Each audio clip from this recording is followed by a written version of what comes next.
avec joie. Amen.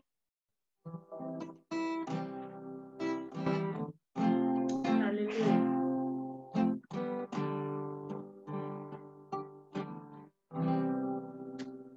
On va prier. Amen.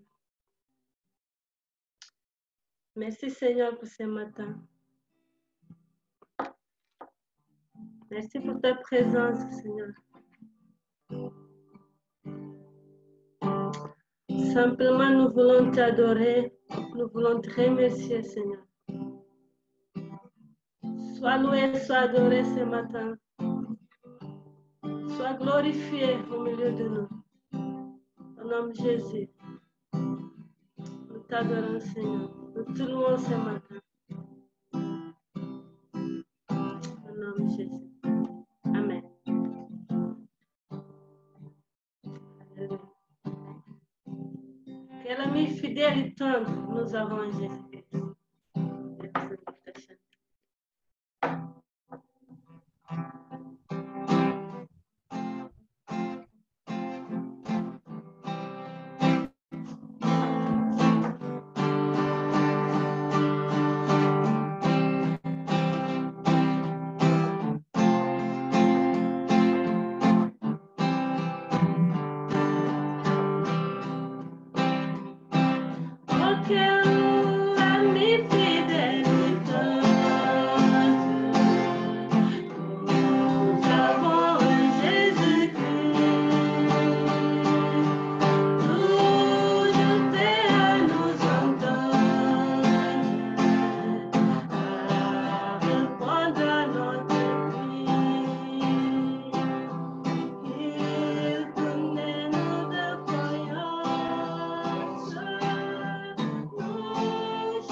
Béni soit ton nom, Seigneur.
Au-dessus des puissances,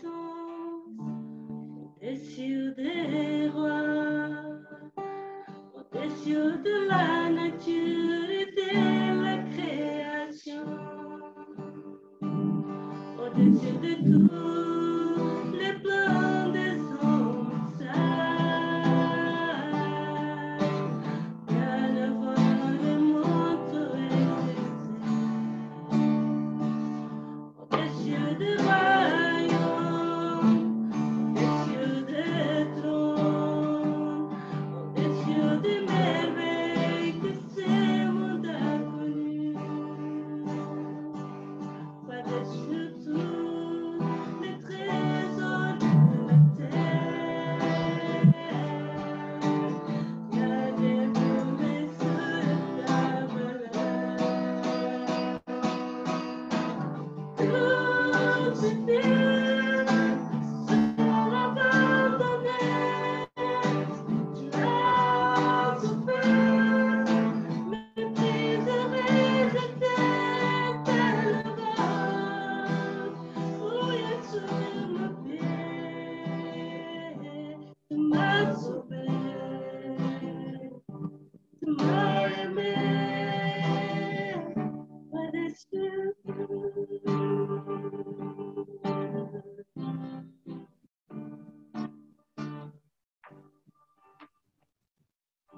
Au-dessus des puissants, au-dessus des rois, au-dessus de la nature et de la création,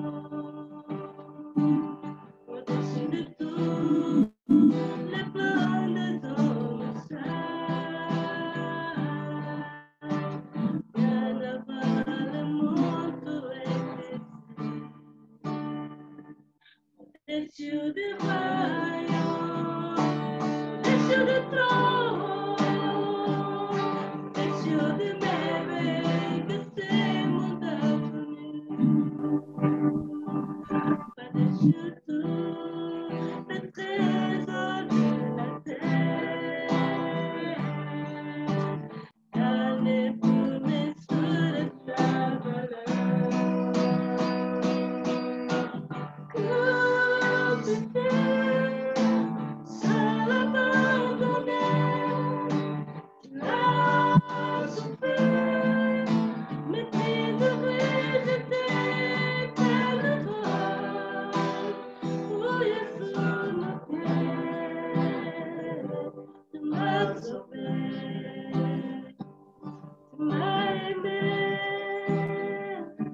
Par-dessus tout est fier, tout est fier, seul abandonné, a souffert, méprisé, rejeté, tellement.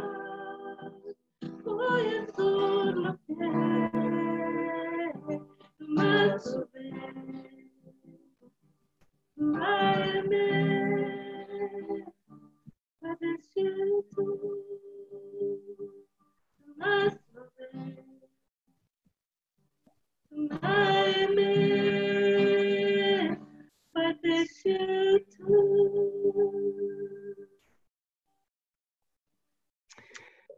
Bonjour à tous et merci Lydia pour nous avoir accompagnés ce matin dans ces chants. Merci, je sais que ce n'est pas facile de se retrouver seul. sans notre groupe de louanges. Mais en tout cas, bienvenue à tous. Et ça fait très, très plaisir de vous voir. Alors, on a pas mal d'invités ce matin. On a l'église de Loches. Je voudrais dire bonjour à Loches. Donc, bonjour à tous. Bienvenue à l'église de Vitré. On a aussi d'autres visiteurs qui viennent d'ailleurs. En tout cas, bienvenue. Je suis content de vous accueillir ce matin et il y a un sujet que j'ai vraiment à cœur, c'est l'objet de nos pensées. Je m'aperçois que, en fait, dans la vie de tous les jours et chaque semaine, je reçois beaucoup de gens dans mon bureau qui ont des problèmes avec leurs pensées. Et quand je pense à cela, je me dis, mais quand je pense aux pensées, je ne suis pas en train de parler nécessairement de péché, hein, ce n'est pas ce que je suis en train de dire nécessairement, mais je suis en train de parler de ce processus, cette façon dont nous réfléchissons, dont nous pensons, qui n'est pas toujours calqué sur la Bible et sur les principes de la Bible. Donc aujourd'hui, ce que j'aimerais faire, c'est parler avec vous de ce sujet de nos pensées. Comment penser positivement et bibliquement dans notre vie de tous les jours. Je suis impressionné de voir dans toutes mes années de ministère, voilà, combien d'hommes et de femmes se font avoir par leurs pensées. Et donc, nous passons notre temps souvent à nous imaginer et à croire des choses que nous avons construites souvent sur du sable et ce n'est pas vraiment sur du roc. Et je parle de nos émotions, de nos sentiments, je parle aussi de notre ressenti, des actualités parfois qu'on écoute en boucle, des rumeurs, de nos rêves parfois non accomplis.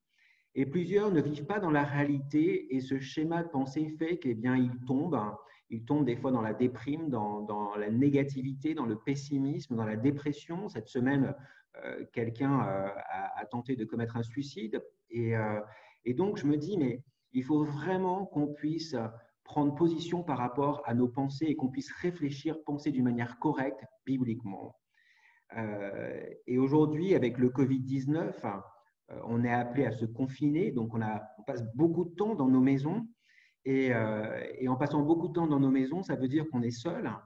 Et parfois, c'est vrai qu'on passe notre temps à réfléchir, à penser encore. Et finalement, nos pensées nous tirent vers le bas plutôt que nous orientent vers le Seigneur, vers Dieu. Et donc, du coup, ce n'est pas étonnant qu'on voit des gens qui ne vont pas bien, des gens qui voient l'avenir d'une manière extrêmement négative.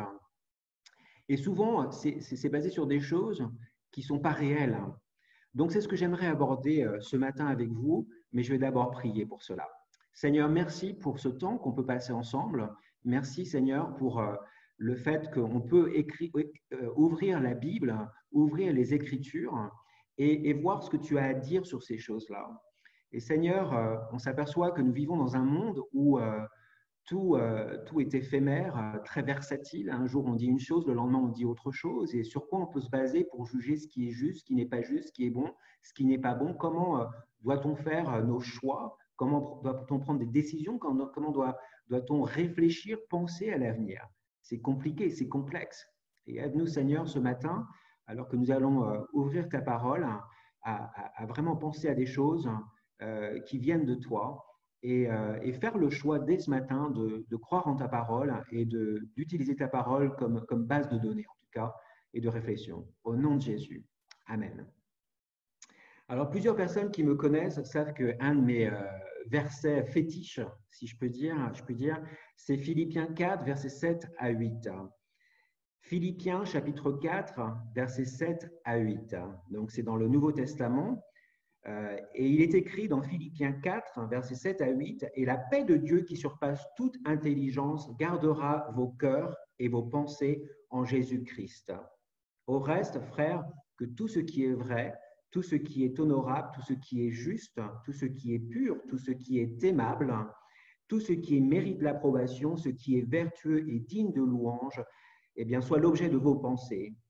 Et ce que vous avez appris, reçu et entendu de moi, et ce que vous avez vu en moi, pratiquez-le.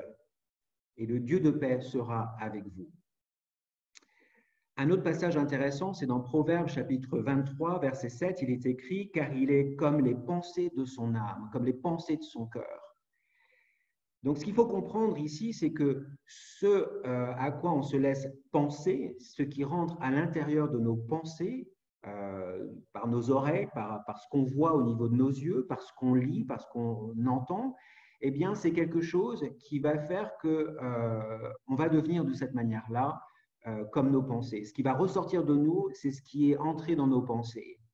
Donc, on doit être très, très vigilant à ce à quoi on pense, ce à quoi on réfléchit, parce que justement, ça peut nous emmener sur une mauvaise route.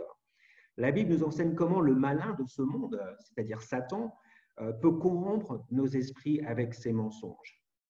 2 Corinthiens 11, verset 3, 2 Corinthiens 11, verset 3 nous dit « Toutefois, de même que le serpent séduisit Ève par sa ruse, je crains que vos pensées ne se corrompent et ne se détournent de la simplicité à l'égard de Christ. » Dans la Bible, quand on prend l'Ancien Testament, et notamment le livre de la Genèse, et qu'il nous est expliqué la création du monde, on s'aperçoit que Dieu avait créé l'homme, Adam et Ève, dans un jardin et dans une vie parfaite. Mais au lieu d'écouter Dieu, eh bien, ils ont plutôt écouté justement ce qu'on appelle le tentateur, celui qui les a induits en erreur. Et finalement, eh bien, ça les a amenés à faire de graves erreurs et nous en vivons aujourd'hui les conséquences. Jésus parle donc de cette réalité du but et du mobile de Satan. Et dans Jean 8, verset 44, il est écrit « Vous avez pour père le diable et vous voulez accomplir les désirs de votre père. Il a été meurtrier dès le commencement, il ne se tient pas dans la vérité parce qu'il n'y a pas de vérité en lui. Lorsqu'il profère le mensonge, il parle de son propre fond, car il est menteur et le père du mensonge. » Et encore une fois, dans 2 Corinthiens 10, versets 4 à 5, il est écrit « Car les armes avec lesquelles nous combattons ne sont pas charnelles, mais elles sont puissantes par la vertu de Dieu pour renverser des forteresses.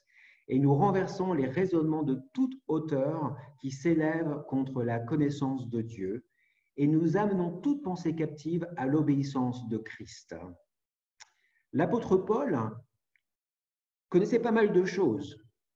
Il a vécu une vie où il refusait de croire et il se battait contre quiconque essayait de croire en Christ et revendiquait sa foi. Et puis un jour dans sa vie, il est devenu lui aussi croyant. Et donc il connaît bien les batailles de l'esprit, il connaît bien les batailles de la vie, il les a vécues lui-même puisqu'il a été, la Bible nous dit, à plusieurs reprises emprisonné. Et donc il a dû faire face à cette bataille de l'esprit. Et donc, il a perçu pas mal de choses et dans pas mal d'endroits des Écritures, il nous partage ce qu'il a ressenti, ce qu'il a vécu. Il nous met aussi en garde et il nous donne aussi la recette pour vaincre ces mauvaises pensées. D'une part, c'est impressionnant le nombre de personnes qui se sentent emprisonnées à cause de leur passé. C'est impressionnant. Chaque jour, je rencontre des gens, je parle avec des gens, je rencontre des gens dans mon bureau, ma femme aussi. Et quand on conseille les gens, on s'aperçoit que beaucoup de gens sont des victimes de leur passé, sont prisonnières de leur passé et n'arrivent pas à avancer parce qu'ils ont développé quelque chose, une façon de penser qui est mauvaise. Et d'autre part, n'avez-vous pas l'impression d'être kidnappé parfois par un système de pensée qui vient de ce monde, qui vient des actualités, de ce qu'on nous a enseigné et on n'arrive pas à en sortir, on n'arrive pas à penser comme Dieu aimerait qu'on pense. Je pense aussi à tout ce qu'on a vécu depuis des mois en France. Enfin, c'est hallucinant quand on pense à toutes les grèves qu'il y a eu, les manifestations des Gilets jaunes. Aujourd'hui, c'est le Covid-19, c'est les actualités qui tournent en boucle, qui nous donnent une notion de la vie tellement négative. C'est difficile de penser et de réfléchir d'une manière objective. C'est difficile de savoir sur quoi se baser finalement. Est-ce qu'on se base sur nos sentiments, nos émotions, sur ce qu'on entend, ou est-ce que finalement, eh bien, on fait abstraction? Est-ce que voilà, il y a toutes sortes de choses qui font que on est vraiment conditionné, et c'est là où justement est le piège. Et je vous invite ce matin à réfléchir d'une autre manière. Je vais vous donner quelques statistiques, même beaucoup de statistiques, mais j'aimerais que vous restiez avec moi et que vous puissiez vraiment me donner toute votre attention ce matin, c'est-à-dire mettez tous vos soucis du quotidien de côté, ne pensez pas à cet après-midi ou ce midi, mais écoutez ce que je voudrais partager avec vous parce que ça a changé ma vie et c'est pour ça que je parle autant de ces versets dans ma vie et avec les gens que je rencontre. Beaucoup de gens, par contre, par exemple, ont du mal à vivre leur plein potentiel. Et selon les statistiques, un adulte sur 3 dit qu'il ne vit pas la vie à son plein potentiel. 6% disent qu'il n'y arrivent pas du tout.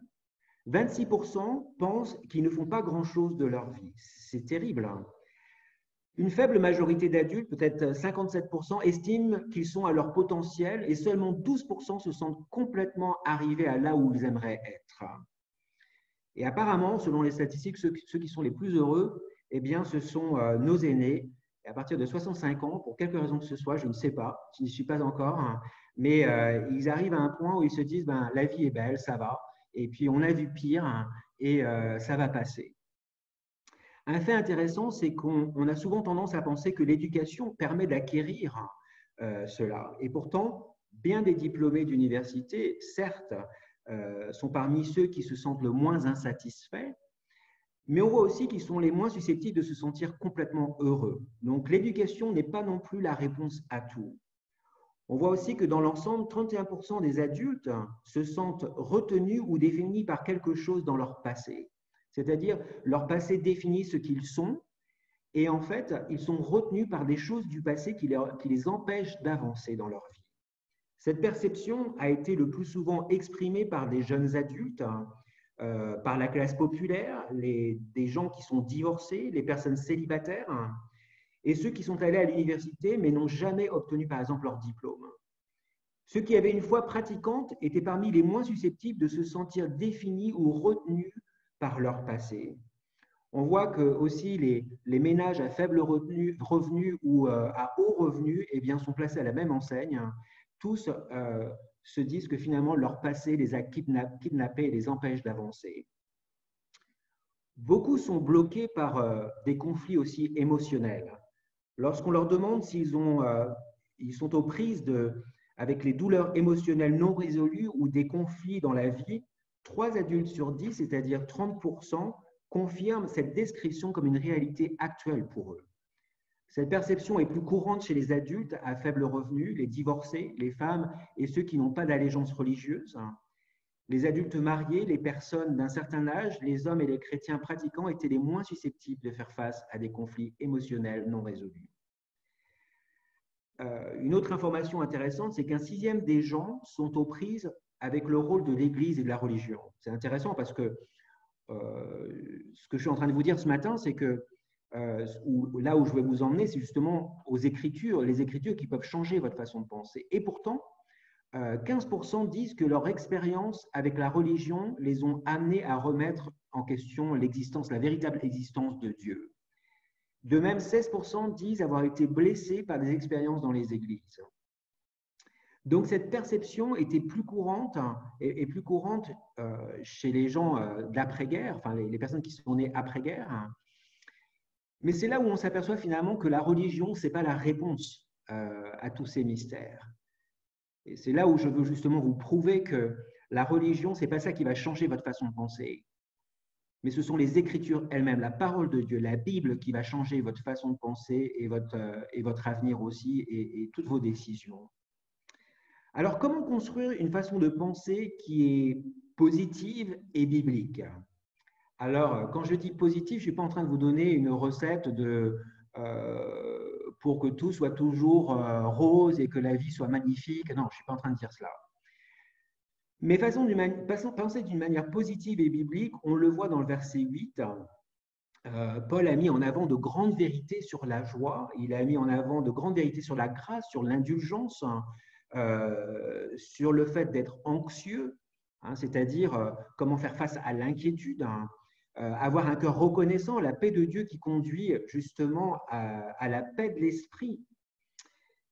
Et quand il dit au reste, frère, que tout ce qui est, au reste, frère, que tout ce qui est, qu'est-ce qu'il est en train de dire? Il est en train d'indiquer ici qu'il est arrivé à l'apogée de son enseignement sur la stabilité spirituelle. Et les principes qu'il va maintenant énumérer dans ce verset 7 et 8 de Philippiens 4 sont le résumé de tous les autres et la clé pour tout mettre en œuvre. Ce qui est fondamental, en tout cas, c'est de méditer sur la vérité et de la mettre en pratique dans notre vie. Ce n'est pas une option, mais c'est vraiment une commande. Cela signifie évaluer, considérer ou calculer. Ça parle de discipline spirituelle. Quand on se laisse aller dans nos pensées, c'est incroyable où ça peut nous emmener. Par exemple, on va se coucher le soir et on pense à des choses qui se sont passées dans la journée, une parole que quelqu'un nous a dit de travers, le regard d'une personne ou l'absence de regard, ou quelqu'un qui est passé à côté de nous sans nous dire bonjour, et tout de suite on va se dire mais est-ce qu'il fait la tête? Qu'est-ce que j'ai fait? Est-ce que j'ai fait quelque chose de mal? Pourquoi il ne me parle pas? Pourquoi il ne m'a pas dit bonjour? Et puis on va s'imaginer des choses et ça peut durer des heures et ça peut nous amener très loin. Et c'est là où justement il faut reprendre le contrôle de nos pensées. Mais comment on reprend le contrôle de nos pensées et comment on arrive à penser d'une manière biblique et d'une manière positive? La Bible, en tout cas, ne laisse aucun doute sur le fait que la vie des gens est le produit de leurs pensées. Et quand je pense à l'acronyme informatique GIGO, Garbage In, Garbage Out, ce qu'on laisse entrer à l'intérieur de nous, c'est ce qui va sortir à l'extérieur. Quand on tape une lettre sur notre ordinateur et qu'on l'imprime, eh bien, ce qu'on imprime, c'est exactement ce qu'on a tapé. Et donc, plus on laisse des ordures entrer dans notre, excusez-moi le terme, mais des choses qui sont fausses, des mensonges entrer dans notre esprit, eh bien, ce qui va ressortir, c'est la même chose. Marc 7, l'évangile de Marc, chapitre 7, versets 20 à 23, nous dit « Car c'est du dedans, c'est du cœur des hommes que sortent les mauvaises pensées. Les adultères, les impudicités, les meurtres, les vols, les cupidités, les méchancetés, la fraude, le dérèglement, le regard envieux, la calomnie, l'orgueil, la folie, toutes ces choses mauvaises sortent du dedans et souillent l'homme. » Ce n'est pas moi qui le dis, c'est la Bible. C'est la Bible qui dit que tout ce qui est à l'intérieur de nous ressort. Ça ressort par nos paroles, ça ressort par nos actions, ça ressort par toutes sortes de choses. Un autre problème qu'on voit dans nos églises, pour ceux qui vont à l'église, c'est que trop de gens vont à l'église non pas pour penser ou raisonner selon les principes de la vérité biblique. Ils vont à l'église, pourquoi? Parce que ça fait partie de la tradition familiale. On va à l'église le dimanche. Ou alors, on va à l'église parce que tout simplement, dans la semaine, on n'a jamais lu la Bible, donc c'est le seul moment où on va pouvoir avoir quelque chose qui sort de la Bible. On va pouvoir écouter la Bible. Des fois, aller à l'église, ça permet de se sentir mieux dans sa peau. Ça permet de voir des amis, ça permet de voir quelqu'un le week-end, quelqu'un qu'on n'a pas vu. Et donc, l'église devient plus une obligation et un devoir qu'un choix vraiment de se laisser impacter par la parole de Dieu pour que nos pensées soient différentes. John Stott était un théologien anglais et il avait figuré en 2005 dans le classement de du Time des 100 personnes les plus influentes du monde. Donc, ce n'était pas un idiot, ce n'était pas quelqu'un sans importance, c'était quelqu'un qui avait quand même énormément d'influence dans le monde, chrétien ou pas chrétien. Et il a également mis en garde les chrétiens sur le danger de vivre en suivant leurs sentiments. En effet, le péché, c'est-à-dire le mal, la désobéissance à Dieu, a des effets beaucoup plus dangereux qu'on ne pense sur nos sentiments et nos pensées. De même, c'est en comparant nos opinions à la parole de Dieu que l'on peut s'assurer de penser correctement et non en nous basant sur nos émotions, sur nos sentiments, sur notre ressenti. Parce que nos émotions et ce qu'on ressent varient d'un jour à l'autre, qu'on soit fatigué ou pas, qu'on ait une mauvaise journée ou une mauvaise semaine ou pas, nos émotions sont vraiment altérées à cause de notre environnement extérieur. Et si on base tout sur ce qu'on ressent, eh bien, on risque de faire des erreurs dans la vie. D'où l'importance de reprendre le contrôle de nos pensées, mais comment? Donc, nous devons construire nos pensées sur la vérité. Philippiens 4:8 nous dit que tout ce qui est vrai soit l'objet de vos pensées. La vérité, il ne s'agit pas seulement d'être dans la vérité pour le chrétien, mais c'est de se laisser affecter par les principes de la Bible et aussi que nos pensées non seulement soient vraies, mais que dans notre conduite, on soit vrai. Il n'y a rien de pire que de voir des gens qui vont à l'église, qui sont là en train de donner des leçons aux autres et finalement ils entendent la vérité et ce qui ressort, ça n'a rien à voir avec le chrétien qu'on s'imagine. Et ça a fait repousser beaucoup de gens.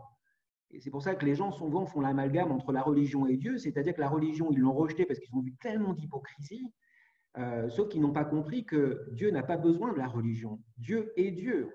Il nous demande simplement de croire en lui et d'être, comment dire, transformé par sa parole et par son esprit. Ce qu'on croit va inévitablement affecter ce qu'on fait. C'est inévitable.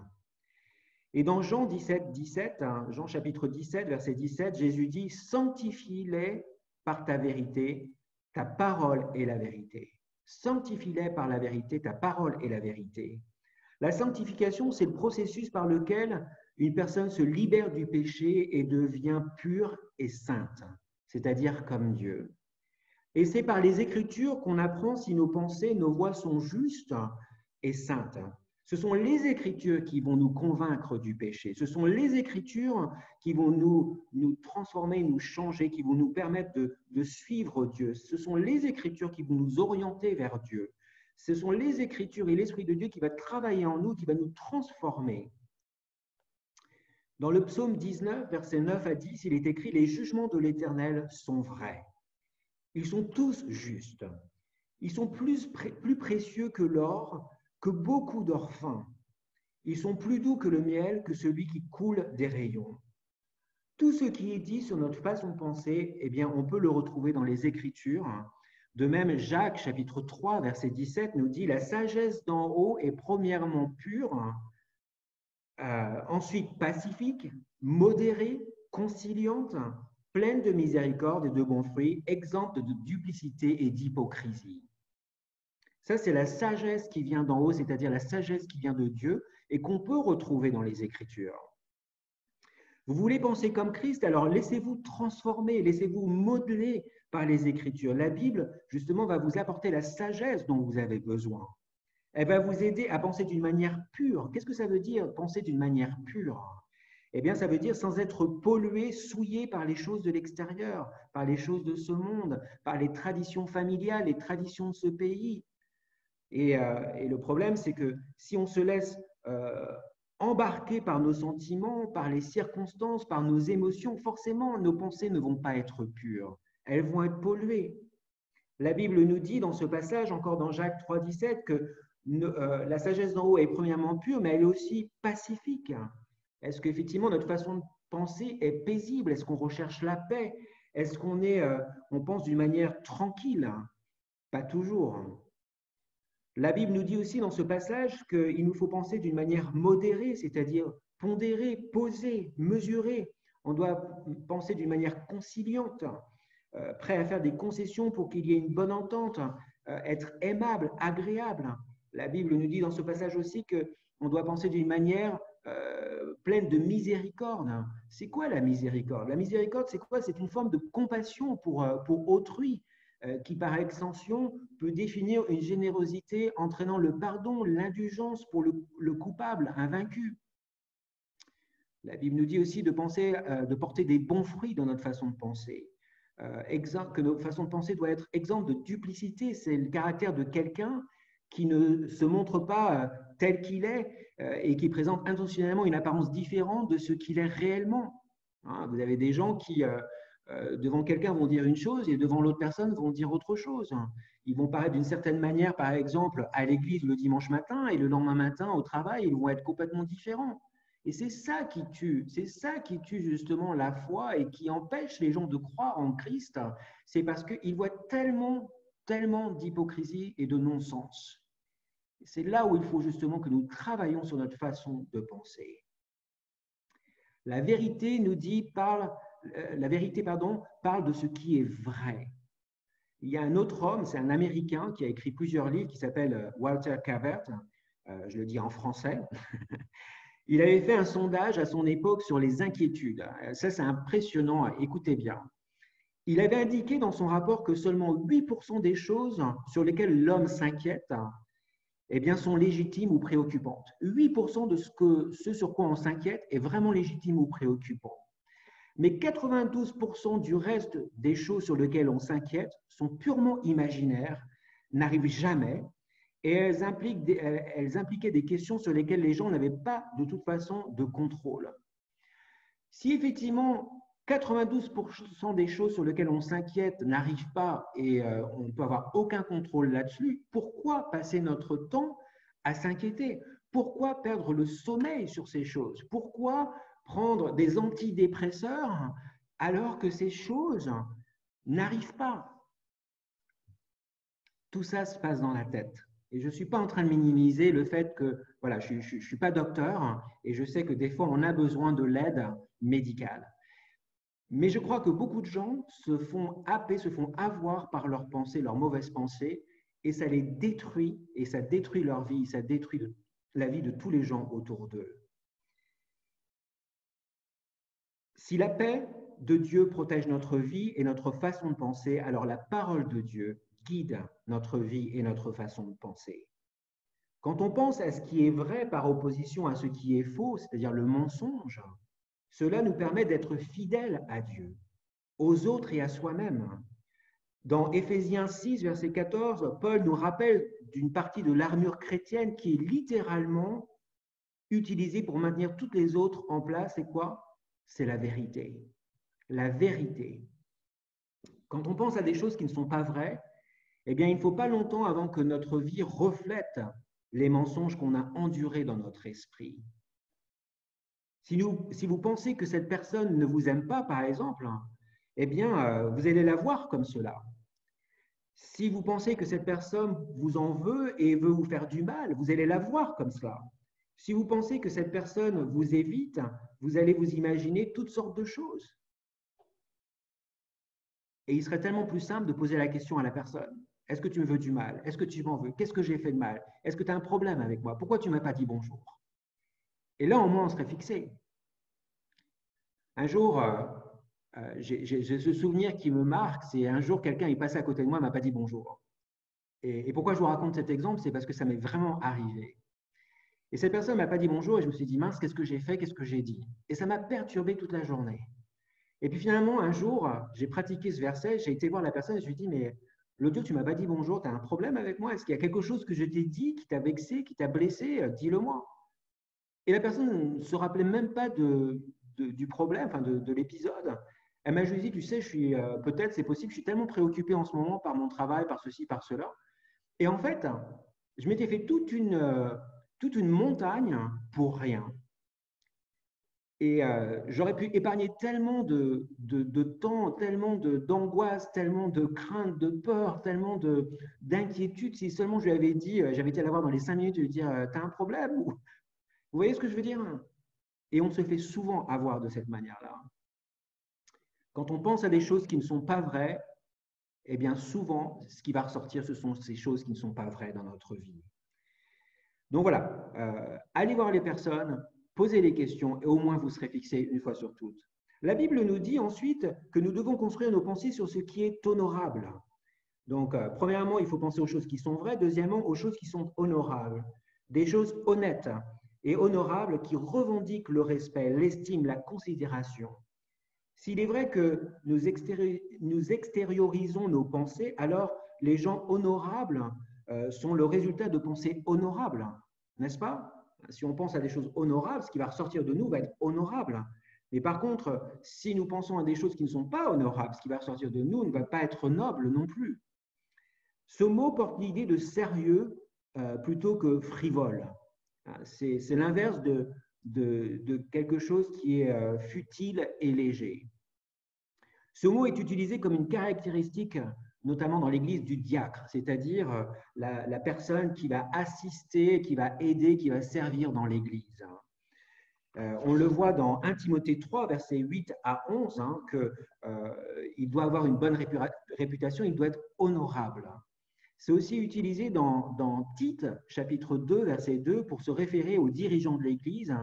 Et cette qualité les rend dignes de respect et donc, du coup, ils sont remplis de dignité en étant honorables. Rappelez-vous que nous devons penser sur ces choses, à ces choses. Les croyants ne doivent pas penser à ce qui est trivial, ce qui est temporel, ce qui est banal, ce qui est commun, ce qui est terrestre, mais plutôt sur ce qui est vraiment céleste, c'est-à-dire sur les choses qui viennent de Dieu et qu'on trouve dans la Bible, ce qui est digne d'admiration, d'adoration et de louange. Tout ce qui est vrai dans la parole de Dieu est honorable et noble. Cela parle de ce qui a un but de service. Ce sont des choses qui construisent le respect de soi et des autres. Je rencontre tellement de gens qui sont complètement bloqués face à leur passé, face à la façon dont ils ont été élevés, face à la tradition familiale, le manque d'amour, le manque de respect, le manque d'avoir été mis en avant et le fait qu'on ne leur a jamais dit, par exemple, c'est super ce que tu fais, tu vas y arriver dans la vie. Beaucoup sont vaincus avant d'arriver dans la vie adulte. Pourquoi? Parce qu'ils ont tout ce bagage qu'ils trimballent derrière eux tous les jours de leur vie. Et donc la Bible va nous aider à comprendre qu'on a une vraie valeur aux yeux de Dieu. La Bible va transformer cette façon de penser qui est négative, qui est néfaste. Et elle va vous transformer, à vous aider à passer de la survie à la victoire. D'où l'importance justement de penser à des choses qui sont vraies et qui sont honorables. J'avance. La Bible nous dit aussi que nous devons penser à des choses qui sont justes. Que se passe-t-il quand vous entendez quelque chose qui n'est pas juste sur vous? Ça vous détruit, ça vous met en colère. Quelque chose qui n'est pas juste, c'est quoi? C'est un mensonge. C'est du n'importe quoi. Ce qui est juste, correct, honnête, vient de la parole et nous obtenons notre mot pour, et c'est là où nous obtenons le mot pour juste. Ce qui est juste parle d'une personne qui fait face à son devoir et le fait, par exemple. Cela parle de la bonne relation qu'on a avec Dieu et avec les autres. Ça parle d'actions appropriées. Nous devrions contempler les choses qui nous font avoir raison avec Dieu et les uns et avec les autres.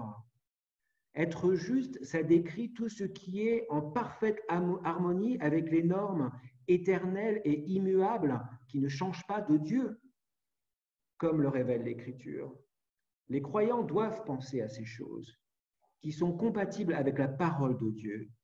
Et en action, eh bien, on voit ces choses se mettre en route, se mettre en musique dans leur vie. On voit une vie transformée. Pourquoi? Parce qu'ils ont pensé à des choses qui sont vraies, qui sont honorables et qui sont justes. Et leur vie est transformée. Leurs paroles sont transformées. Leurs actions sont transformées. Parce qu'encore une fois, eh bien, ils sont dans la victoire, celle de Dieu. Être juste, c'est être une personne qui veut faire ce qu'il faut, parce qu'il est pratique et ne pas, pardon, quelqu'un qui est juste, c'est quelqu'un qui veut faire quelque chose qui, non pas pour fuir quelque chose qui n'est pas pratique, hein, mais c'est tout simplement par souci d'obéir aux principes de la parole de Dieu. Ce n'est pas prendre des raccourcis, c'est tout simplement accepter que Dieu nous demande d'être juste dans notre façon de penser et d'agir. Et on voit à la fin du verset 8 qu'il nous est rappelé qu'il faut penser à ces choses. C'est bien de les connaître. C'est bien de savoir que la Bible nous demande de penser à des choses qui sont vraies, qui sont justes, qui sont honorables. Mais il faut y penser. Ça veut dire il faut le méditer. Ce n'est pas quelque chose de naturel. Alors, comment ça se passe dans la vie de tous les jours, demain, cet après-midi, la semaine prochaine, quand justement vous allez commencer à penser à des choses qui vont vous tirer vers le bas, des choses qui vont vous faire déprimer, des choses qui vont vous attrister, des choses qui vont pas forcément vous aider dans votre vie, qui vont vous amener à être grincheux, en colère ou peu importe. Comment mettre cela en musique dans votre vie de tous les jours? À quoi ça ressemble? Quand vous avez des mauvaises pensées, vous pensez à quelque chose ou à quelqu'un, la première chose qu'il faut se poser comme question, c'est est-ce que c'est vrai? Est-ce que c'est vrai? Vous savez, cet ami qui passe à côté de vous, qui ne vous dit pas bonjour, est-ce qu'il est en colère contre moi? Est-ce que je lui ai dit quelque chose? Je ne sais pas. Tant que je ne vais pas lui demander, je ne vais pas savoir. Donc, entre la période où je ne vais pas, voilà, j'ai ce sentiment, cette émotion que je ressens, et le temps où je vais vraiment lui demander, je vais avoir la vérité, plutôt que de vous persécuter vous-même, acceptez tout simplement le bénéfice du doute, donnez-lui le bénéfice du doute et préférez plutôt choisir le côté positif des choses plutôt que négatif. Et vous dire, tant qu'il ne m'a rien dit, peut-être que tout simplement, il n'a pas fait attention. Voilà, je dois l'accepter comme cela. Et s'il a un problème, il n'a qu'à me le dire. Et si vous avez du mal à vivre avec cela, eh bien, allez carrément voir la personne et posez-lui la question. Et dans ces cas-là, vous allez être fixé une fois pour toutes. Et si vous aviez des pensées qui ne sont pas honorables, des pensées qui ne sont pas nobles, qui ne soient pas nobles, eh bien, est-ce que cela sert à quelque chose que je m'y attarde, que je passe mon temps à penser à des choses qui ne sont pas nobles, des choses qui vont me perturber, si ce sont des choses qui ne glorifient pas Dieu, à quoi ça sert de passer notre temps à y penser? Si les choses ne sont pas justes, si ce à quoi on pense n'est pas juste, encore une fois, est-ce que je dois me préoccuper de ces choses? Comment savoir si c'est juste ou c'est pas juste? Eh bien, c'est savoir se poser les bonnes questions, c'est savoir aller voir les bonnes personnes et poser ces questions. Et là, vous allez être sûr si c'est juste ou pas. Et vous voyez, malheureusement, il y a tellement de gens qui vivent une vie misérable, une vie pauvre, une vie défaitiste, vraiment une vie compliquée. Pourquoi? Parce que souvent, leur système de pensée est basé sur tout simplement des mensonges. Et il est tellement plus facile de penser à ces choses qui sont vraies, à ces choses qui sont justes et honorables. La Bible dit qu'on doit mettre ces pensées-là, qui ne sont pas justes, vraies et honorables, en captivité, c'est-à-dire on doit les mettre en prison. Ça veut dire que finalement, Dieu nous a donné cette possibilité de contrôler nos pensées, de garder le contrôle sur nos pensées. Je lisais un article sur un cavalier professionnel international et on lui posait la question quels étaient les livres qu'il préférait lire. Et un des livres qu'il préférait lire, justement, eh bien, c'est ce côté très optimiste des choses, de cette façon de penser. Si tu vas à un concours en pensant que tu ne vas pas y arriver, forcément, tu ne vas pas y arriver. Mais si tu vas à un concours en disant « je vais gagner », eh bien, tu mets toutes les chances de gagner. Alors, je ne suis pas en train de tomber dans ce genre de philosophie, ce n'est pas ce que je suis en train de dire. Mais la Bible parle bel et bien de nos pensées et du coup, nous pouvons avoir le succès et la victoire sur nos pensées, mais c'est à nous de reprendre le contrôle et c'est à nous justement de faire les bonnes choses et la bonne démarche. Si on s'attend à ce que les autres le fassent pour nous, eh bien, ça ne va pas marcher. Mais si nous, on prend le contrôle des choses et on se pose véritablement la question, est-ce que c'est vrai? Est-ce que je suis vraiment bon à rien? Est-ce que je suis vraiment un nul? Est-ce que vraiment je n'y arriverai jamais dans ma vie? Est-ce que franchement, vous voyez ce que je veux dire? Est-ce que je vais perdre mon travail avec le Covid-19? Est-ce que je vais perdre ma maison? Est-ce que l'économie va être tellement tragique que finalement on va se retrouver à tous cultiver nos pommes de terre et nos carottes parce qu'il n'y aura rien à manger dans les magasins? Toutes ces choses-là, ce n'est pas la réalité. Toutes ces choses-là ne sont pas la réalité. Donc, à quoi ça sert de se préoccuper avec ces choses? Bien sûr, je ne suis pas en train de dire qu'il faut mettre les mains dans les poches et ne rien faire. Mais il faut cesser de s'inquiéter pour des choses qui sont inutiles, qui ne sont pas prouvées, qui ne sont pas forcément vraies, pas forcément justes et qui n'honorent pas forcément Dieu. Voilà, cessons de nous inquiéter et concentrons-nous sur nos bonnes pensées, la bonne façon de penser. Prions. Et je vais laisser Lydia nous accompagner dans un dernier chant. Et puis ensuite, ne nous quittez pas. Immédiatement, on va pouvoir tous se dire bonjour. Alors, généralement, c'est une cacophonie, mais ce n'est pas grave, c'est sympa. Je remercie tous nos visiteurs de nous avoir rejoints, Georges, l'église de Loches. Et voilà, on se revoit la semaine prochaine. Je vais continuer sur ce thème-là de nos pensées parce que le verset n'est pas terminé. Mais prions d'abord. Seigneur, merci pour ce temps. Merci aussi pour ces vérités qu'on trouve dans la Bible. La Bible, effectivement, est remplie de principes que nous pouvons appliquer dans notre vie. Et si seulement nous pouvions appliquer ces principes dans notre propre vie, la vie serait bien différente. Notre façon de penser sera bien différente. On aurait moins de gens, certainement, qui seraient pessimistes, qui verraient plutôt le noir que le blanc, qui tomberaient pas forcément dans les addictions, qui ne tomberaient pas forcément dans les dépressions, et les choses seraient bien meilleures. Mais Seigneur, il est clair qu'on se fait avoir par notre façon de penser, parce qu'on est souvent conditionné par l'environnement dans lequel on vit, par la tradition, qu'elle soit familiale ou dans notre pays, par les actualités, et cela ne nous aide pas. Alors, comment justement faire changer le curseur et penser différemment? Eh bien, ta parole nous apporte toutes les solutions, et aide-nous, Seigneur, à aller puiser dans ta parole ces vérités et à changer notre façon de penser afin que notre vie puisse virer plus vers le soleil que les nuages. Merci encore, Seigneur, pour ta parole, pour l'espérance qu'on peut avoir en toi et fais que notre vie soit transformée. Au nom de Jésus. Amen.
Bom demais a tous.